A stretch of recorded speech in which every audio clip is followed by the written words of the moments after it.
Hello, we are back. A very good evening to you. I don't know why I started singing there. My name is Nick Heath. This is Mo Hunt. excellent. Rehearsals went well. This is the return of the Nick and Mo show. Really pleased to be back for a second season. TikTok Women's Six Nations is underway, and we're here to review round one. We're going to try and pack in as much as we can over the course of the next half hour. We've got some fantastic guests to come up, the likes of Kira Bevan from Wales. We've got Neve Jones from Ireland. We've got a couple of other little guests giving us a little hello, and the likes of Joe Currie and Laura Jane Jones as well. But first of all, it is a nice chance to say hello, good evening, Mo Hunt. Good evening, Nick. How are you? Yeah, I'm good. How are you? Yeah, very well, thank you. Not too bad. Good. So water carrier at the weekend in Edinburgh. We will just touch on the Scotland-England game. I think probably we'll give most of the focus to the Ireland-Wales game over the course of this show. But how did you find it? You've got your own highlights reel. I know I've got a little bit of stick for that. But no, it was amazing. Like, obviously, know a fair few of the Scottish girls through them playing in the league in the Allianz Premier 15. So it was really nice to be up there and see them, and also just to get involved with the England girls again was a pleasure. Our behind the scenes cameraman came up to me after and said, I've actually got a bit of a highlights reel. Do you want it? And I was a bit like, oh, not really sure. But yeah, it was awesome. Like, I loved it. Just actually having a bit of involvement, something to do on match day. So can't complain. Yeah, there've got to be players in that side that didn't get their own highlights reel, but your ability on the water was excellent. Nice to see you popping up at halftime too on BBC coverage. They started running replays of tries, and you were just happily commentating over them as well. I was like, very happy, whatever she's got to do. Well, listen, we will talk a lot over the course of the next half hour. Plenty to try and squeeze in. For anyone who has somehow missed the results over the course of round one, well, we can just have a look at those now, because it was England who were dominant up in Edinburgh, albeit a few handling errors and a few little bits of rustiness. Scotland 5, England 57, scoring 9 tries in the process, Simon Middleton's side, but plenty for Scotland to build on, no doubt, as well. Ireland 19, Wales 27, the second match of the day there. Ireland who took off into the lead, but Wales reeling them in and then managing to get themselves in front as well. So great drama, a brilliant test match, and that's really going to be our focus of conversation with Kira Bevan and Neve Jones very shortly. And then the final match of the weekend was in France. I was very happy to be in Grenoble as France beat Italy 39 points to 6. So this is how the table looks. England are top of the pile with that points difference, and all of those 3 winning sides managing to get bonus points in the process as well. 5 points apiece, then Ireland, Italy, and Scotland. So Mo, a few special occasions: 50th cap for Jade Conkle, a first cap for Emma Singh, first cap for Meryl Smith, and some standout performances. Yeah, it really was. I think firstly, touch on Jade Concord, just amazing for her to be at home, like record crowd, and to get the recognition that she deserves, because she's a very well-liked player, but she's also unbelievable and has been standout for Scotland across those 50 caps. So for her to get that, just a massive hat tip there. And yeah, Meryl Smith as well looked lively when she came on, an Edinburgh uni student. Hopefully Argyle's playing against her in a few weeks' time in that final. But yeah, it was great to see her running onto the pitch as well. So all in all, Emma Singh as well, I've got to mention her, first cap Gloucester Hartbury teammate. Just amazing to see people like both sides of the spectrum, like getting that Marley Packer running out for her 80th and putting in a player of the match performance. Like, it's class. The whole day was just brilliant. The sun was shining, crowds was in, and it was just amazing. Yeah, Marley Packer, absolutely. That hat trick of tries, she was the player of the match, as called. It was a really outstanding performance by her. But we know that Simon Middleton has also mentioned that there's plenty to work on. He will always say that, but there were little bits of rustiness, certainly within that opening quarter, weren't there? Yeah, definitely. I'm not sure whether the heat was sapping, but I genuinely ran on with water at one point, and the girls are meant to run back to it. And I looked at Sarah Hunter, and she looked like she was going to slap me because I was like, "Come on!" So I think it was definitely quite hot. I think it took its toll, but it's all about just getting used to those combinations again. The girls haven't been together, haven't played together for a long time, so they'll be bedding in periods, and everyone's looking to build through this tournament. That's what the Six Nations is all about. So yes, a bit disappointed with some things, but overall very content with that performance, especially the first half from the England girls. Yeah, well, we'll be spending a bit more time with Scotland over the course of the Nick and Mo show over the coming weeks. But I think we will now turn our attention to the second game of the TikTok Women's Six Nations, because that humdinger in Dublin, Ireland against Wales. Delighted to say that Wales scrum half number 9, Ciara Bevan, can join us, who plays her rugby at Bristol Bears as well. Can we have Ciara join us down the line? Here she is, Ciara Bevan. How are you? I'm good, thank you. How are you? Really good, thank you. And you're here with me and Mo. Thanks very much for joining us on our first show of the 2022 Championship. How did you, first of all, view the result? Yeah, very happy. I think we always had belief that we could win that game, and I think we went in at half time, and everyone was bouncing. So I think we always had the belief as a squad, and our bench came on and were absolutely. They were class when they come on, Donna Rose. So, yeah, she was quality. So, yeah, very, very happy. What was the messaging for you at halftime then, for you to be bouncing? What was that? I think just stick with it. We knew what we had to do. We had a very clear picture and a message going into the weekend, of how we wanted to play the game and, where we thought we could punish Ireland. And it was just about, I think, sticking to the process and trusting it. So, yeah, that was very pleasing for us that we were able to see it out, I suppose. The old cliche. Yeah, very. Do you think your contracts have played a part in that? Because obviously it was all about finishing really strong, like you mentioned, players coming off the bench and making an impact. Do you think that period has made that difference, or do you think that you always had that in the bag? I think a bit of both, really. I think we spoke, our first camp in January, we spoke about in the autumn, that last 30 minutes where we kind of fell off, and we looked at the stats from those 3 games, and actually the last 30 minutes we would have, if it was just that block, we probably would have lost the 3 games. And against Canada, that's where Canada really punished us, was in that last 30 minutes. And we wanted to show that we had it in the tank to be able to go the full 80. And yeah, like I said, our bench was incredible when they came on. I was just going to jump in there, because I was watching some of the VT that we saw of Johan Cunningham speaking to the squad in the build-up to this one, and saying how much he really wanted to see a Wales team move on in that last quarter of the match. And it's the sort of thing you expect to hear coaches saying and putting the energy into a side. But it really seemed that was, how you came forward in the end. Yeah, massively. And, we've taken it upon ourselves as players to really try and get comfortable in really uncomfortable situations where it is a little bit chaotic, and it's just, how do you find your way back, I suppose, and back to a bit of structure when the game does break up a little bit and you're in that, uncertainty. So that we've really focused on that the last couple of weeks, while we've been in. And, Mo touched on that, the contracts as well. It's great that we get so much time together now, and we do get to recover properly. So, yeah, I think it's been really beneficial. That's awesome. Speaking of recovery, how's the body? Not too bad. Hamstring's a little bit tight, but yeah, other than that, it's good. Yeah, it's because you're a scrum half, mate. We don't feel it like the others, do we? No, I am. I spoke to Joanne earlier, and she was like, "My body's in bits." I was like, "Yeah, me too." Me too. So you got Scotland next up. What are you looking forward to about that one? First home game. Yeah, I think just being at home. I think we had a message come through on our group saying that tickets are selling pretty fast as well. So I think that's really exciting for us, and obviously the result on Saturday hopefully has helped push that and made people want to come watch us. So yeah, just really looking forward to being at home and having more family and friends there. Yeah, most definitely. What's the aim? Go on, mate. I was just going to say, what's the aim this Six Nations? Have you got a target that you don't have to share it, by the way? I'm putting you on the spot, but have you got a target from you as a squad or the girls or anything?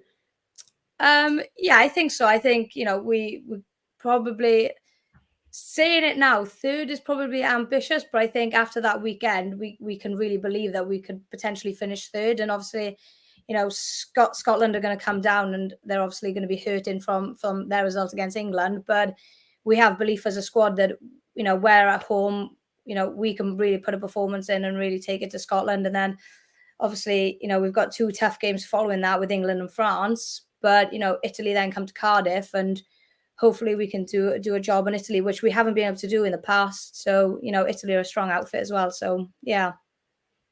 I heard Johnny Hammond talking about the fact that he thought this was going to be very much the emotional fixture of the weekend. Did it feel like a fairly emotional one? Because obviously we've got an Ireland side that have got a fresh start. We've got a Wales side that have now got a bit more backing from the union in terms of those contracts. Did it feel a little bit more like you wearing your hearts on your sleeves was as much for you, but now for a lot more people who are backing you?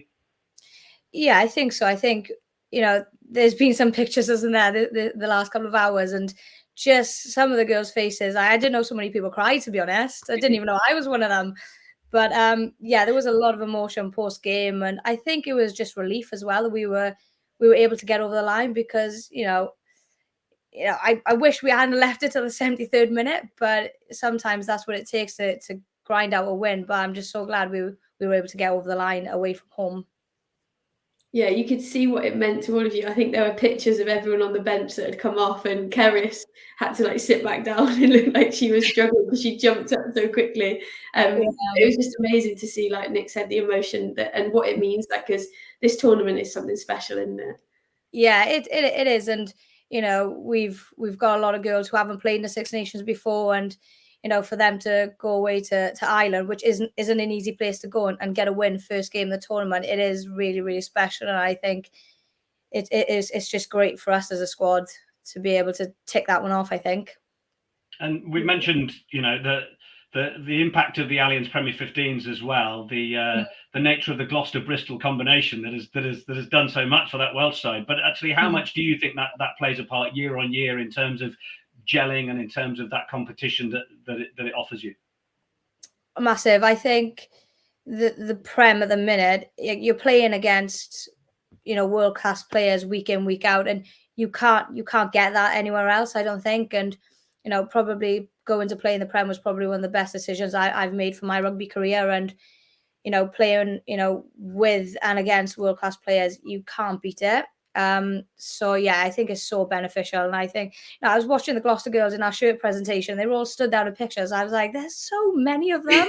Like normally it's the Bristol girls that kind of fly that flag, but there were so many, and I was like, they've done us here. I think we had 7 involved. Is that right? Yeah, I think 7. I think 7 and 5 or 6 Bristol, I think it was. Yeah. Loving that club competition. Kira, listen, we're so glad that you were able to join us this evening. And you're never going to be shy of needing to know the time with that enormous clock behind you, are you? That's excellent. No, I know, that's my mum, that is.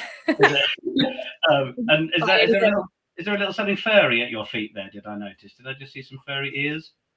Oh yeah, my dog. Ah, my dog's having a little snooze. Oh, loving that. Well, listen, thanks so much for being with us. Best of luck for next weekend, and perhaps we'll try and catch up with you at another point. But Kira Bevan, thanks very much for joining us. Thank you for having me. See you soon. See you soon. Brilliant. Now, before we speak to Niamh and get the other side of that game, of course, we did have a little correspondent up north of the border for us who was pitch side for that England-Scotland game. So bring in Joe Currie. Hello Mo and Nick. Well, that was a quality game of rugby, wasn't it? Really enjoyed it. I think in the past in this fixture of the Six Nations, as we've seen England batter Scotland probably a few too many times. And yes, well today the scoreline's still quite big. I thought Scotland in particular gave a really good account of themselves, and they'll have plenty to work on heading into their match against Wales next weekend. In terms of England, England doing what England do really. They've now got 19 wins in a row. It was comfortable today. I wouldn't say it was the most clinical performance we've seen from them. I think the defence is one area where Simon Middleton will look to tighten that up in the games that are still to come. But look, the smiles at the end of the game, even in this heat, and it's glorious sunshine here in Edinburgh, tells you how much the England girls will have enjoyed that one. Shout out to Marley Packer for getting a hat-trick, the veteran. I'm sure she'll love me calling her a veteran, but still doing the business. And also wonderful to see Rosie Gallagher back out on the pitch so many years after making her first cap. She's finally got her second. In terms of Scotland, lots of positives. First of all, they had plenty of possession of the ball, particularly early on. They got a try. They had another one ruled out. They had other opportunities. I think for them, they'll look to just work on the minor errors that cost them in certain points of this game. But look, great game of rugby. The fans are back, yay. The sun is out, yay. And the ice cream is on point. God, I love the Women's Six Nations. Well, it's lovely to be called God by Joe Currie. But thank you very much, Joe. BBC Sports Joe Currie. Delighted that she was able to give us her little flavour of things from north of the border. So we are now able to, as we said, hopefully be joined by, another teammate of Mo's. Speaking of those that were already in the lineup for Wales at the weekend. But Neve Jones, the Irish hooker, is hopefully able to come through and join us. Neve, thank you very much indeed for being with us. Delighted that you've been able to join us. How are you? I'm good, thanks. How are you? Yeah, very good, thank you. I'm going to leave it to Mo to pick up with you from here because you two will know each other fairly well, I'm sure. I feel like you're Maybe a actually wee bit. longer being back over, mate. Now, how was it? Like, obviously, devastated for you on a personal level. The girls, I think, that first 20 minutes, you guys looked so strong, and I wasn't sure that I saw Wales win, to be honest with you. But like, how are you? How's the mood in camp? How's it been? Yeah, obviously devastated not to get the win, but it was a very fantastic and exciting opportunity for us as a new squad to come together and take to the field for the first time. And looking back, I rewatched the game today and looking at what we accomplished, having had a few short weeks of training together, is brilliant, and we can build on that, and it's a good platform to start on. 100%. Talk to us about this squad then, because obviously you mentioned that it's a new squad come back together. So for context, 7 caps, that's your second start. I thought you were outstanding as well, pal, by the way, like some of your breakdown work and everything, class. But how has it been being back with the girls, and what is the vibe within that squad at the moment? Well, yeah, as I said, we're a very new squad. Like, I know some of the girls, and then I think there's across the wider squad, there's 10 or 12 new caps to either have got them at the weekend there or to come. So lots of new people into camp, loads of new faces, and it's exciting to learn how to play alongside and with those girls. And I can't wait to see. Hopefully they'll get us a cap during the Six Nations. So every camp we've been in so far has just been brilliant. We've built on it week on week, and we'll continue to do so as the weeks go on. And away in France next. What are your thoughts on that one? You excited for it? Have you played France away before? Pardon? Have you played France away before? I've never played France ever, I don't think.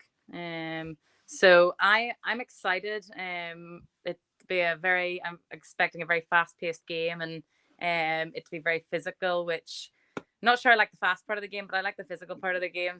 So hopefully we'll be able to bring some more energy than we got last week, and bring that to the game and be able to match France. I'm sure it'll be hot, so I'm not sure how the Irish handle the heat, so we'll see. I just wanted to ask you about that physical side of the game, because it was an area that Wales certainly, brought plenty over the course of the game, and it seemed to be fairly well matched by Ireland. Then you had players like Sam Monaghan just stepping through and offload City for Linda's try, that kind of thing. We have to give a mention to Alicia Butchers as well, who was the Wales player of the match, and she put in a really decent performance. But how did you find the sort of mix of dynamism from Wales and relative to how you trained and what you were expecting? So I think it was what we were expecting. So we knew they were going to bring. We knew they had a strong pack. We knew the likes of Jazz Joyce on the wings. So they got pace there. And for the first, I'd say 60 minutes, we really matched that. And it was just the last 20 we just flagged slightly, which is unfortunate. But we knew the game would be physical, and I love to obviously play with loads of the girls at Gloucester. So playing against them is completely different to playing with them. And at the bottom of a rock, you have like a little chat or whatever it is, and then you spring back up, and then you hit them 10 times harder the next time they run at you. And it's just that competitive edge you have with your teammates that are now your opposition. You can't really beat that, and that's probably one of the things I love most about the game. No one knew that wasn't a chat at the bottom of the rock, either, mate. It was like, hey, how's it going? Friendly kind of banter. I wouldn't don't ask them though. I wouldn't ask them. Take my word. Don't ask them. Yeah, that was exactly what I wanted to find out. Was can it be repeated on our family show? But yeah, we'll pass excellent. The next question. Yeah, all right. Go on then, Mo. I'll hand back to you. Yeah, I was just going to say as well, obviously playing in front of friends and family, another record crowd we saw with the Women's Six Nations. What was it like playing in front of that for you personally? So I think it's only the second time my mum came down to the game. I think it's the second time I've played in front of my mum. So it was very, very good to be able to see her after the game and give her a big hug like I would always do after a club game. And then be able to see friends that I actually hadn't, loads of girls came down that I hadn't seen before, or seen in a while. So that was really exciting, and they were all buzzing for me and chatting all about the game. And it was honestly, the game was a blur to me. So I don't actually know what the game was like until I watched it back today. And then getting to meet some of the young girls coming up in Ireland, and chatting to some of their parents about how it's a great opportunity for them to get to meet us because we are who they want to be. And that kind of feeling that you're actually standing there going, oh, actually, I mean something to these players that have come to watch the game. It's fantastic. And getting to chat away to them, and them all asking for selfies and stuff. And I don't want to see any of the selfies because I was very sunburnt and sweaty after the game, but I'm sure that the kids are glad of them. I'm certainly sure they are, and that is an interesting thing, isn't it? The way that the impact of the TikTok Women's Six Nations has grown. Obviously, title partner, that kind of thing. But we saw a record crowd in Edinburgh. We've seen a record crowd then at the RDS. It does feel, I've been covering women's rugby for 10, 12 years, but it does feel again like this is another real shift of momentum. We're going up another gear, aren't we? Oh yeah, definitely. And you can even see from when we played in the RDS in November. The numbers had doubled since then, and you can really, once you get a crowd behind you, it's really, really motivating, and it really spurs you on to get off the ground a bit faster, hit harder, and run a bit faster. So you can't really beat playing in front of a home crowd. Just unfortunately, we couldn't get the win for them. It is so special as well, isn't it? And like you mentioned, those young girls that are aspiring, and that seems to be people that are coming to watch women's rugby at the moment. And honestly, just going around and seeing what it means to them, like echoing Neve's point on that, it does mean a lot. Like to the girls, it means a lot that the players do that, but to the players, it means a lot that you've got those people that are aspiring to be you. So yeah, keep coming. All of the youngsters, just keep coming, keep asking questions, because we're glad of it. Yeah, I'm not absolutely. sure that you could tell the height difference across the board, though. It was kind of like all the same. These kids are 12. So good. I'm very grateful, by the way, as well, Neve. I'm from a family with my sister Siobhan and my brother Donal, and I'm used to an Irish name. It's very good of you to spell yours as it's said, because even I had to get on the phone and ask how you said Aoibheann's name, Aoibheann Riley, Aoibheann, probably a Z and an X in there as well. Yeah. So it's very good of you for us commentators when your names can be easily said. So yeah, that was very helpful. So will you guys? Last question to you, if I may. Will you guys? Are you licking your wounds too long after that result, given how close it was, or is this sense of a fresh start giving you the momentum to go, right? Well, okay, that's done, but we've got a chance to go and account ourselves again in another few days' time. I think I can speak on behalf of all the girls that were just raring to go, pull the green jersey back on and get back on the pitch together and start to gel like we did last week and just build on that. So, yeah, I just think we're excited to take to the field again and play some more rugby because we love it, and that's why, yeah. We absolutely love it as well. Neve, listen, we're so grateful for you fronting up as well, because we know you'd love to have been on the other side of that result. But look, really grateful for you coming and joining us on the Nick and Mo show, and we'll be keeping an eye on you through the course of the championship. We hope it continues to improve and be a great one for you. Perfect. Thank you so much for having me. See you soon. Cheers. See you later. Thank you very much to Neve Jones there. She's a cracker, isn't she? Oh, she's awesome. Yeah, like a real character as well. Been an amazing addition to Gloucester Hartpury this season. So very grateful to have her as a teammate. Excellent. Right, well, we are nearing the last little section of the show. So I think it's about time that we brought on a bit of journalistic gravitas, someone that's spent many a time covering the game, the men's game, the women's game at Sky. She's one half of the Try Hards podcast as well. Please give a warm welcome to Laura Jane Jones, who we can speak to now. Woo, yeah! Just bringing that Welsh positivity. I'm not sure about journalistic integrity, but I'm bringing the Welsh positivity after this weekend. And you always bring the energy, always. Mo, you know that's one thing we can depend on me for, even after a long weekend in Dublin. And we'll watch your little postcard from Dublin a little later. But how was it? What was your experience like? And what was the party like afterwards? It was superb, and I think just separating the result from it, my immediate takeaway from this weekend is the cut through that the Women's Six Nations is having this year. It feels unlike any other year, and in Dublin, it was palpable, the excitement going into the game. I've never experienced a non-England or France game like it in a Six Nations. I know that sounds a little bit niche, but just in terms of the fact that there were 6,500, 7,000 people at the RDS engaged with the game, excited for it, the sun was shining, and it was just an incredible occasion. And obviously Wales has come back, and at halftime I turned to Alex Donovan, I said, I really hope the girls can do this. I hope they can come back. And my fairy tale would have been Donna Rose scoring the winner, and then she scored 2 tries in the second half. So it honestly was the perfect storm for me. Excellent, we love it. Well, we've spent a bit of time on the Wales game in Dublin. It's probably about right that we also round off the final game of the weekend. And I was over at Grenoble, and we were able to get the view at the end of France's victory over Italy from Philippa Tuttiett. Hi, Philippa Tuttiett here. Just finished commentary on France-Italy. Really entertaining game. You have to say the Italians certainly came out to play, but unfortunately they also looked like they hadn't played rugby since their World Cup qualifiers in September. They broke the line so many times, so many offloading plays. Beatrice Rigoni was amazing, but they just couldn't finish it off. France showed their class, even though it was a much more rotated team. We saw some new players when the bench came on, made that impact. Laure Sansus was phenomenal. They turned it up a gear. They were the rightful winners. But still, at the end of round one, I am a very happy woman because Wales won that amazing tight test match against Ireland yesterday. Overall, we've had records broken. We've had tries scored. I can't even speak, I'm so excited. It's been a brilliant round one. We're wrapped up here in France. Look out next week. Yeah, skies were trod. They really were. Did you catch the France-Italy game, LJ?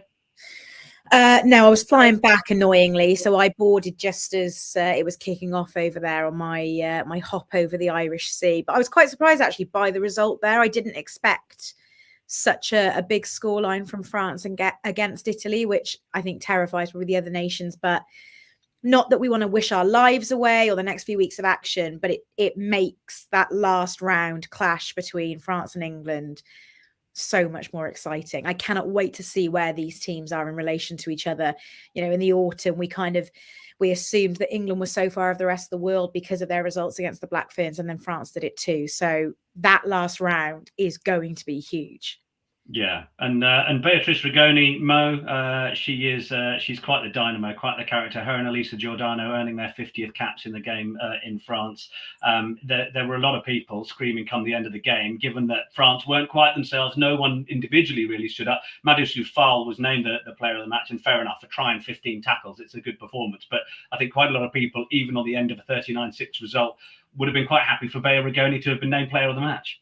She's just getting better and better, isn't she? Like, we talk about her every tournament. She's a standout player for Italy, and to see her again get her 50th cap and then put in a performance like that, like intercept galore, like just going the length. I thought she was in a couple of times as well, but yeah, just skill set is brilliant. I think she's always offload out the tackle as well was ridiculous. Yeah, love it. Just love to see it. But yeah, she just seems to be getting better and better, and I'm hoping that some of those stick for her throughout the tournament because she definitely deserves all that she gets. Yeah, and I was speaking to Andrea Di Giandomenico, the Italian coach, afterwards, and he did sort of say to me, ultimately it's about two competitions. It's France and England, and then the rest.